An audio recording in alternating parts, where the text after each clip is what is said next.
What is up, everyone? Big day down here. I always say that we always got a lot of big days. Oh, we got so many big days. So many big days. So tomorrow, Austin and I leave for Japan bright and early in the morning. So we actually have to leave tonight, which is crazy. Do you feeling it now? Yes.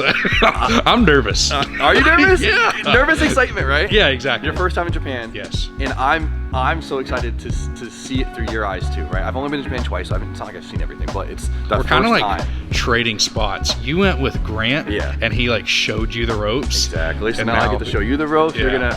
I can't wait to see you're gonna love it. I finally hit home this morning. That's happening. We've been so busy. I haven't had time to think about it. I feel so unprepared. Whatever. So today we have to film a video before we leave. We don't got a lot of time, but we have some big expectations. So we have some pretty cool stuff on the Porsche today that I'm excited to talk about. But for now, we got to bring the FRS to paint so that thing can finally start getting some body work and hopefully see this thing in color very shortly. So let's bring it down to Cerritos so Anthony can do his magic. Yeah, this car's sick. All right, start her up smooth. We got no intercooler. Yes, sir. Wow. Dude, I cannot wait to see this wide body in paint. It's crazy. We haven't even had time to look at this car, and the body shop has not been ready for us, so I've almost forgotten about it. But like now looking at this car again, this thing's nuts. So it's got no intercooler on it, but it's speed density, so it should be fine. Let's go.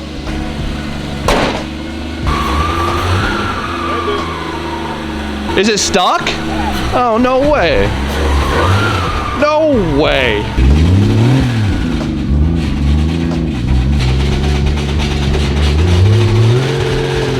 Let me get the jack. Oh my God. Nice work, boys. All right, lower the jack. Hold on. Lower. Got Jip on payroll today. Wheels on the ground. Yeah. There we go. Oh man. Big ass downpipe, little ass car.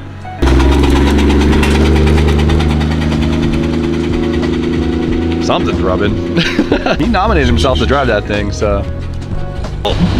Oh, the exhaust. We definitely have to change out to oval tubing because all I hear is the exhaust banging the ground. Probably even be lower when we're finished. Looks good rolling though. It's cool to see. Yeah. Shawty look good from the back. RIP to the front lip. Right here. Nah, it's not super low. We're good. Good angle spool. Oh, yeah. There you go. If you got stuck on the main road right here, that would suck. R.I.P. to that downpipe. Oval tubing? Oh, Make a car order it. We haven't drove this thing since we lowered it, so it's bad. Yeah. It's bad. Anthony! Yeah, for me. Got you. Damn, you got the MR2 in here. Sheesh. What are you thinking right now? Next project. Next project. I'm excited to see it in one color. Yeah, me too. Me too. All right, so Anthony officially has the FRS, which means now in the background, I'll be chipping away at that thing, getting it in primer, then getting it into paint, and we'll get it back looking beautiful. I'm so excited. Obviously, there's a couple things we need to do once we get back, but I'm dying to see it in one color on those equips, dude. It's gonna be. I'm excited to drive that thing again. Yeah, it's a good car. Like it's so good. So for now, we got only a couple hours left before we have to leave, but I need to get this done, right? We need some progress on the Porsche because, right, we proposed this idea of putting a Maserati, why can't I never say that? Maserati engine in Ferrari. this. A Ferrari engine in this thing. And you know, anyone can just lower a car in an engine instead of doing a swap. I need a little bit more meat and potatoes before I go to Japan so I can feel good about this, and I want you guys to be good about it, feel good about it too, and we need to start making some. I feel like it's really happening. I'm really excited to do this is what I'm kind of getting at. So today, I want to start by making the cradle that is going to hold the engine in the car, right? Once the thing is mounted in the car, then I'm gonna feel like the swap is real. Then you could kind of say, yo, I'm swapping a Ferrari engine in a Porsche, bro. You know what I mean? That's Got it mounted.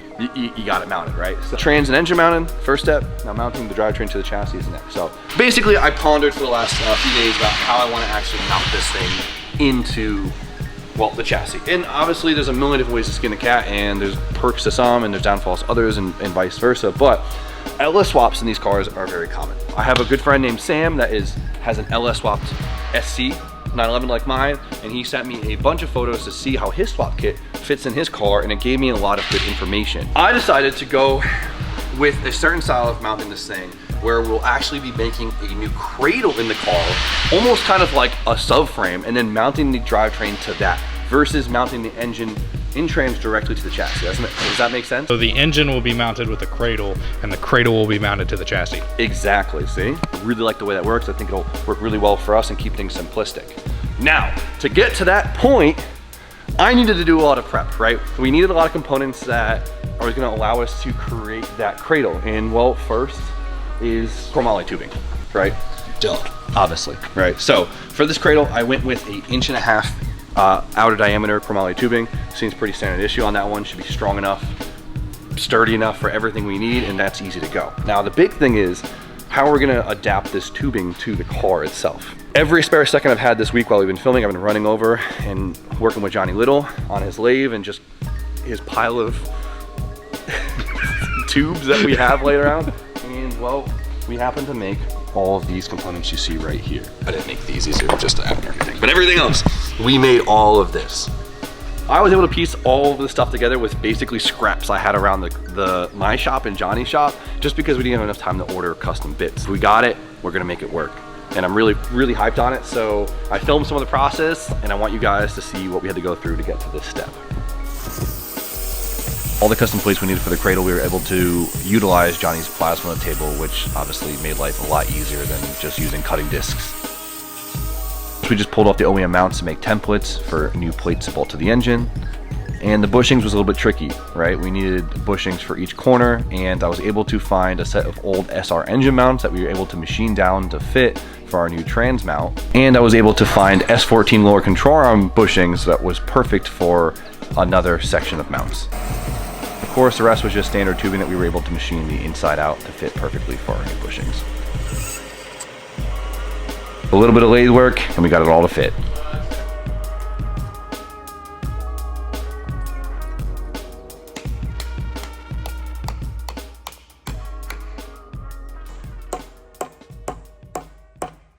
So all the pieces you see here and combined with the tubing should allow us to make a full cradle and mounts to our engine. We have our plates that will bolt to the engine, and we'll be able to build off that for engine mounts. We have these ears that we made that will allow us to make our mount for our transmission.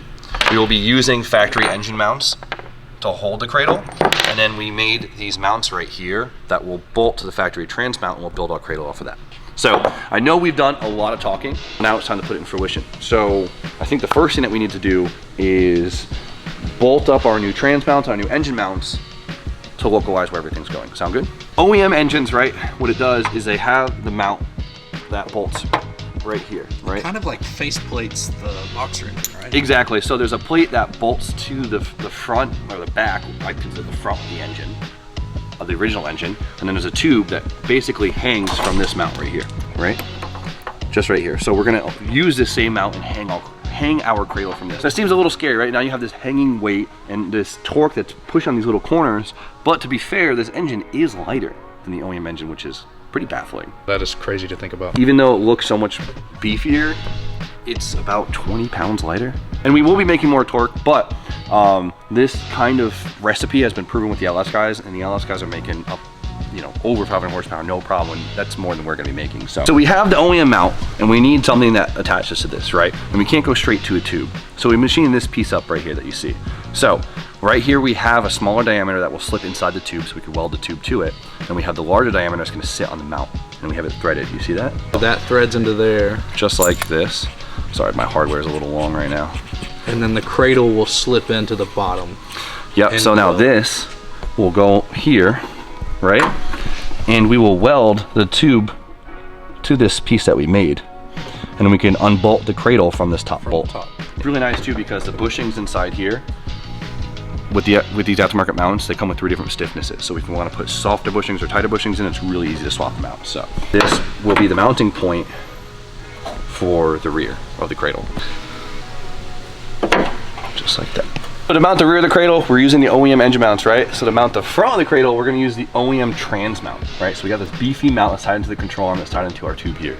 And with these pieces that we made up, we're gonna bolt this here, and then this will give us a point to build our cradle off of, right? Super, super tempted to just weld new mounts to the chassis, right? Go straight from the engine to the rail and do all that. But after doing all my research, it seems like this was just the most module option. You know what I mean? This allows us to make changes to the cradle potentially in the future without having to rewrite everything. Hell, if we want to change the engine one day, I don't know. Maybe, probably not. I feel like this is gonna be like a forever engine in here, but you know what I mean. But like you could reuse the cradle. Exactly. With the bolt, we got this thing measured out perfectly that we have max surface area for bushing and for our tube, but we are right above the floor pan, which is good. Pretty cool.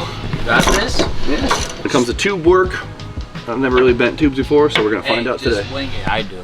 Common sense goes pretty damn far, so. I'm sure you've bent Common sense and confidence. You bent a couple tubes in your day, I'm sure. We got our mounting points. That was a big hurdle.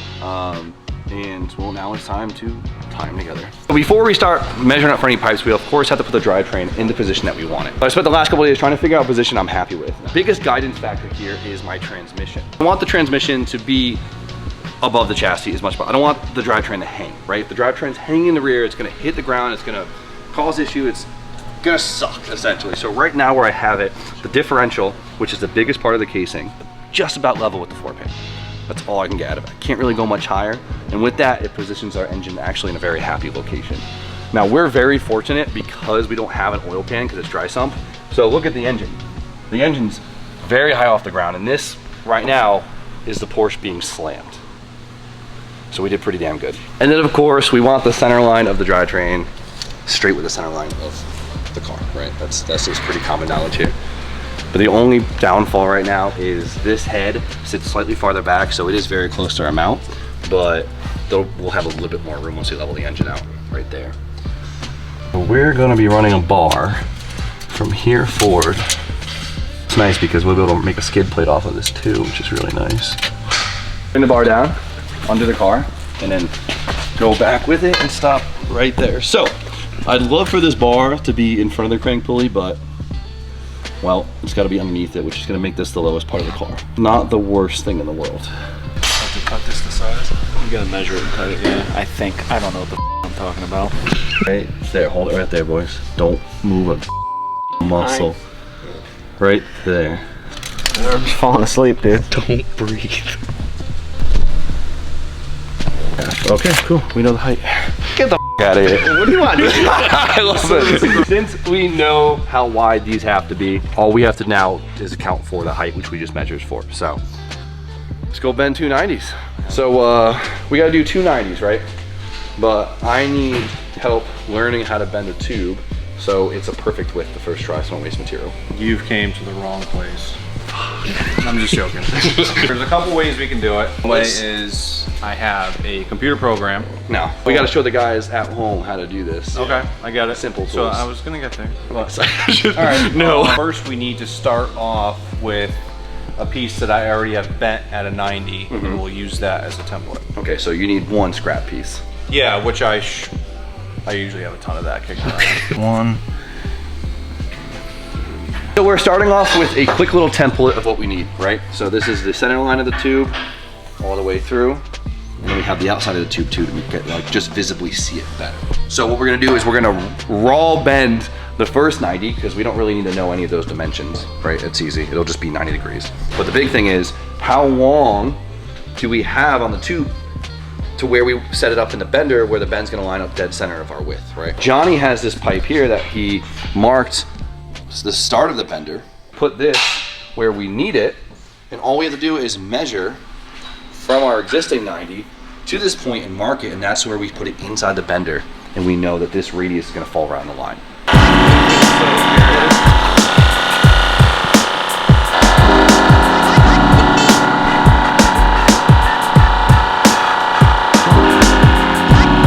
using chromoly, so it's got a little bit of a spring back to it. So we got a little bit over and just do a little check and guess on this. How is it, Johnny? How is it? Okay, a little bit of over. Yeah. It was only 2 degrees too. That's crazy. Yeah, so in the industry, there are many professional ways of bending tubing, and here we have a very expensive tube bender that happens to double as a table. Yeah. There we go. All right, the easy part's done. So we have our template right here, right? We have it marked where we need to start to bend. So we have this marked on the table, so when we line up our already bent piece, we know where to mark it, to mount it into the bender, to have it bent to the perfect center line that we want. That's the starting mark right there. You see how we have it marked where to start the bend? So we line that up. And now we need to make sure that this is at the same plane as the next bend so the pipe isn't like this, right? Zero that out. Over here. Too much. Your car? Yeah, that's not your car. Yeah. Now we're split here. Oh, get it back up. Chip, don't breathe on it, buddy. That might be what it needs. Watch. That thick breath. We're about to lay the stash on it and get it level. Now let him struggle. You already did shit. There we go. Ah! Here, ready? I'll put my finger on it as we do it. There we go. Really close. Discrepancies, all right? I mean, this is from Home Depot, so I wouldn't trust Yeah, yeah. Now, okay, yeah. Yeah, now you gotta play this game. Now we got it. Oh, yeah. good. Now I got it.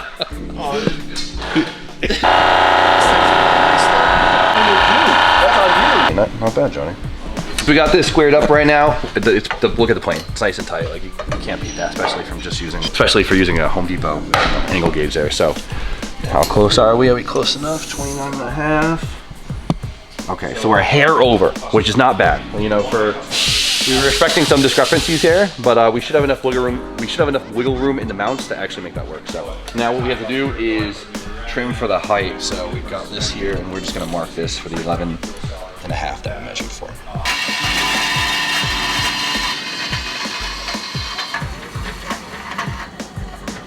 Here it is. This is our rear main hoop. Very simple piece, but of course you have to take your time to make sure it all, well, bends out straight. So let's go fit it up and go from there. Now we can fit our piece. Slip it in there. Slip it in there. Oh, look at that, Austin. Perfect, that's exactly where it's gonna sit. So our chassis is level, so we want this piece to be level too. And look at that, we're right there. So I actually brought the tube up a little bit higher, and honestly, we could probably sacrifice another 3/4 of an inch if we wanted to, but clearance wise, this will never have an issue. I mean, the car, like I said, in the position it sits now, the car is pretty damn slim, so we still have about, I don't know, how many inches is that? Like 15? We will have more clearance here than wheel travel, right? And on top of that, the higher we go, the more we kind of get limited in our cradle, right? So I'm gonna split the difference here and not take too advantage of a good thing. Sound good? Yeah. So let's take this out and get this prepped to weld the inside. Gonna chamfer the edges there, pull holes, so we could add some plug welds to this piece. Just make it that much stronger. There she is. Ready for some welds. That's awesome. Oh, spud! So I can MIG it, but this thing is definitely worth getting TIGged, and that's where I draw the line on my limitations. No, that thing deserves to be TIGged. It's a cool piece, huh? I know it's just 290s, but like having the end caps. The whole thing together is gonna be sick. Just by itself. Do your magic, make it pretty.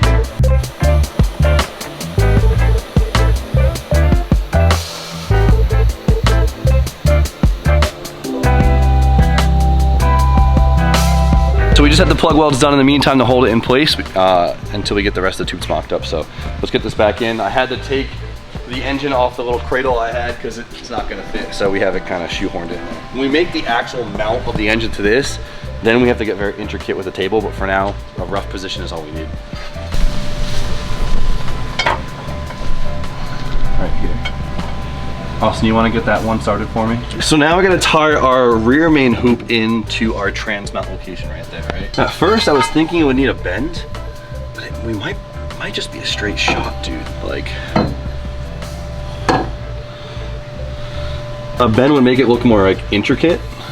I don't think it Why needs it. get more intricate if it's not necessary? Because it looks cool.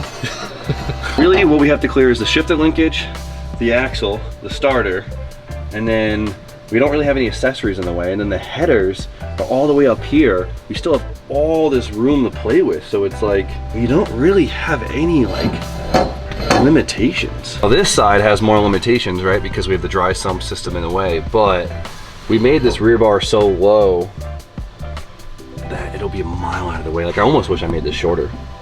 I know we're not gonna have any issues with this height, but it probably would have looked nicer if we'd made this thing a little bit taller.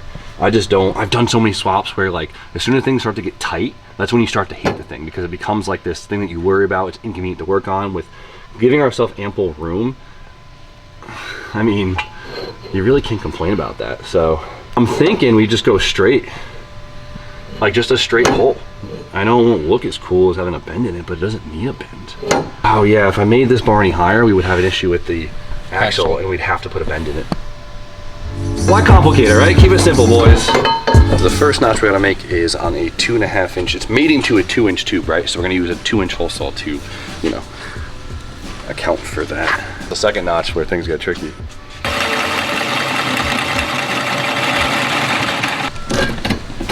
That worked way better than I thought it would.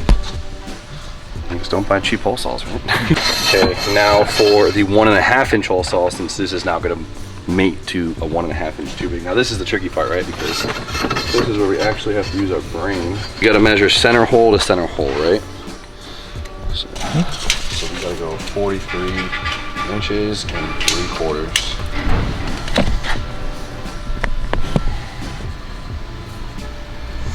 Okay, so we need that to land on the line. We'll go a little bit farther just in case, and I can always flapper it away. And we have to go at a 45-degree angle. Here goes nothing. I left it quite long. I'm gonna do this as a dry.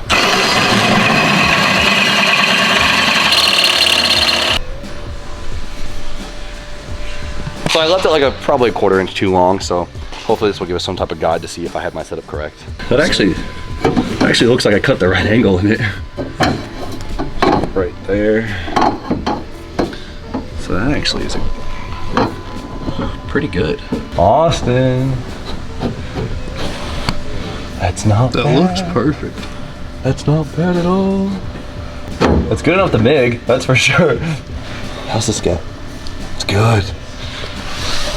That's not bad, dude. That's not too freaking bad. That ain't too shabby. Where does I think I need to go? Lower. I think I want it right there. Yeah, that's actually the best spot for it, which is gonna be right there. Still good gaps. I love where it sits right now, but it's on the long side, so it kicks this back a couple degrees, which might make it a pain in the ass to bolt in. So let me just take a sliver off the front and hope I don't mess this up, because right now it sits so good. This is when you start like, okay, maybe one more, and all of a sudden it's too short, you know what I mean? You don't want any pressure on that rear bar, or else it's gonna be really hard to bolt up, so you want a nice loose fit. Spoon! That's nice. It works! Obviously putting a bend in it will make it prettier, no, but like, it's so simple. fill my gaps, let me know if those are tight enough to weld up. No, they're perfect. You don't need me, yeah. Got lucky. The real question is, can I do it again? Twice. Yeah.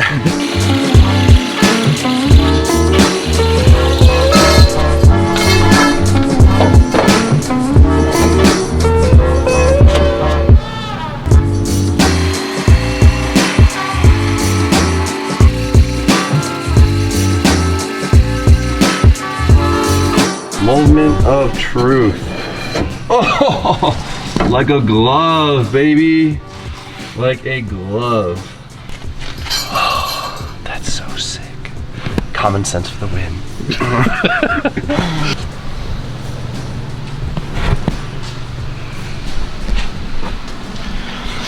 All right, let's tack it together. Yeah, let's do that.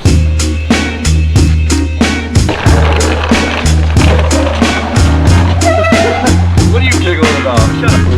Hold it up. Get this in there. Put this thing back in. Is this gonna act as like a subframe? Exactly. See, DJ, that's it. We're basically building a subframe for the engine to sit on, right? Versus it being like face plated. You know, feel like it'd be sick to face plate the engine, but not that thing. There's any good planes on there for us to use. At first I was super tempted to try and just make a tranny mount and then make engine mounts off of the rail, kind of like we did in the Pro car. But the more I thought about it, the more I just realized how much easier this is, and this allows us to give us like a cradle to basically put a skid plate on, and then it also simplifies not having to run a trans mount under the transmission, because it would have actually been lower than the floor pan, so not bad.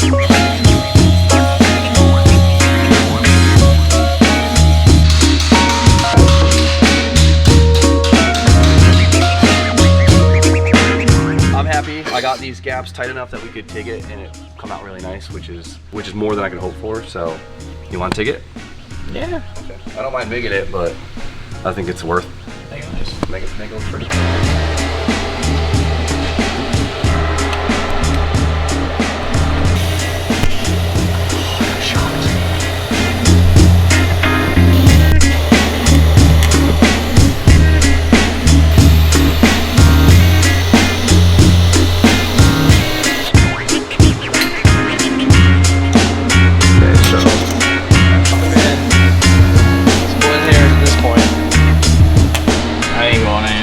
That's it, man. We officially have a cradle. That's what I'm calling it, or a subframe, what do you want to consider it? So, this is our foundation, right? So now our engine and transmission are going to mount to this. This is huge. Obviously, factory engine gets hung. Maserati engine doesn't have the mounting provisions to be hung like that, so we're gonna do what we got, right? So now we need to get this thing fully welded up, and we need to mount the drivetrain to this platform itself.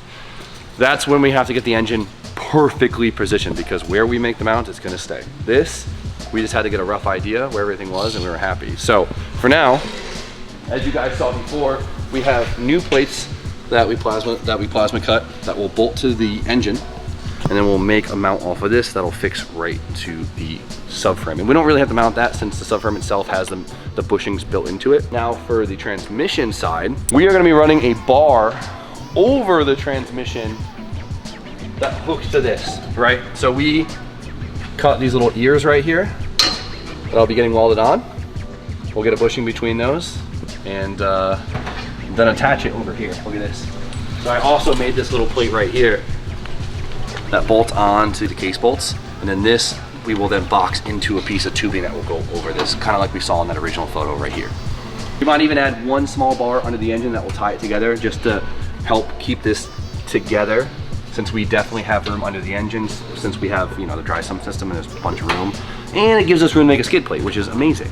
Though I don't think we'll really need it. Things happen, there's rocks and stuff. Oh, so. she'll be low. She'll be low, yeah. So a skid plate honestly that's a huge piece of it. So major hurdle number one off the list. I'm happy.